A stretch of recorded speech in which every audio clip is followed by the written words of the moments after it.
கீழ்ப்படிந்திருங்கள், பிசாசுக்கு எதிர்த்து நில்லுங்கள், அப்பொழுது அவன் உங்களை விட்டு ஓடி போவான்.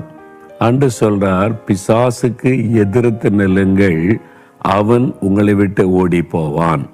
உங்களை பார்த்து சொல்றார், என் மகனே மகளே, பிசாசை எதிர்த்து நில்லு, அவன் ஓடி போயிடுவான். இப்ப நிறைய பிரச்சனை, நிறைய போராட்டம், நிறைய கஷ்டம், நிறைய நெருக்கம், நிறைய உபத்திரவம். ஏன் இந்த மாதிரி நடக்குது? ஏன் என் வீட்டில் உள்ள பிரச்சனை, ஏன் வேலையில பிரச்சனை, ஏன் தொழில பிரச்சனை, எனக்கு ஏன் என்ன நடக்குதுன்னு கோபம் வருது, எரிச்சல் வருது, மற்றவங்கள எரிச்சல் படுறீங்களே. இப்ப ஆண்டவர் உங்களுக்கு தெளிவுபடுத்த போகிறார். அதாவது ஒரு காரியத்தை தெளிவா அறிந்து கொள்ளுங்க.